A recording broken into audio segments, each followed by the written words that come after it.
Tiga. Assalamualaikum warahmatullahi wabarakatuh. Salam sejahtera.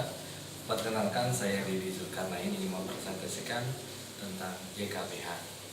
Ada dua yang akan saya sampaikan. Yang pertama adalah pengetahuan tentang Yayasan Kita dan Buah Hati. Yang kedua adalah tentang inovasi program dari YKBH. Untuk pengenalan tentang Yayasan Kita dan Buah Hati, pertama kita pahami apa yang dimaksud dengan kita. Kita adalah orang-orang atau sekumpulan orang yang peduli kepada pendidikan. Kita adalah orang-orang tua atau pasangan suami istri yang memiliki anak. Yang kedua adalah apa yang dimaksud dengan buah hati. Buah hati adalah anak kandung sendiri dari pasangan yang telah menikah secara sah. Kemudian anak-anak atau generasi muda yang akan mewarisi negara ini. Sehingga Yayasan Kita dan Buah Hati adalah orang-orang atau kita yang peduli kepada buah hati kita, baik yang lahir dari pasangan-pasangan kita ataupun yang akan mewarisi negara kita.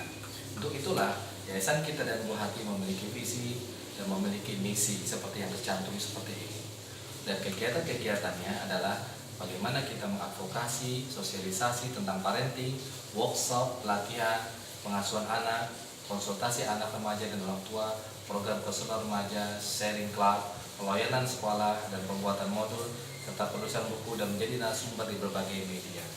Ini adalah tentang kita dan buah hati. Sehingga apa yang ditargetkan adalah bagaimana mendorong terwujudnya kehidupan rumah keluarga Indonesia yang bahagia melalui pengasuhan yang benar, menyenangkan, sehingga suami, istri, dan anak berkembang menjadi pribadi yang tangguh, cerdas, dan bertakwa. Kemudian misinya adalah bagaimana membantu, mendidik orang tua dan guru serta anggota keluarga lainnya agar mampu melakukan pengasuhan yang lebih baik agar dapat membangun generasi Indonesia yang cerdas, takwa, berakhlak, dan bahagia. Selanjutnya, untuk melaksanakan ini, maka YKBH Yayasan Kita dan Buah Hati memiliki dua divisi. Yang pertama adalah Content and Visual, yang kedua adalah Creative and Production. Untuk itu, kedua divisi ini harus melakukan analisis kondisi. Analisis kondisi ini didasarkan dari isu-isu yang beredar di masyarakat, dari kejadian-kejadian yang beredar di masyarakat, dari berita-berita yang terjadi di masyarakat. Setelah mereka melakukan analisis kondisi, maka yang dilakukan yang berikutnya adalah bagaimana kita bisa melakukan identifikasi dari masalah-masalah itu. Mana yang jadi sebab, mana yang jadi akibat. Setelah itu kita melakukan desain untuk membuat proyek-proyek atau program-program yang akan kita lancarkan. Setelah itu kita melakukan pembuatan proposal, pembuatan persetujuan, baik yang dilakukan persetujuan itu dari para donatur kita atau orang-orang yang peduli kepada kegiatan-kegiatan kita, sehingga nanti dari situ program atau proyek itu bisa mendapatkan pendanaan. Yang kemudian setelah kita dapatkan pendanaan, kita dapatkan persetujuan, maka kita melakukan implementasi dari proyek atau program tersebut. Dan jangan lupa setelah itu kita melakukan evaluasi dari program dan proyek yang kita jalankan. Setelah itu kita lakukan lagi analisis kondisi. Apakah program ini sudah berjalan dengan baik? Apakah sesuai dengan apa yang kita targetkan? Dengan cara apa? Dengan cara kita melakukan evaluasi dan monitoring.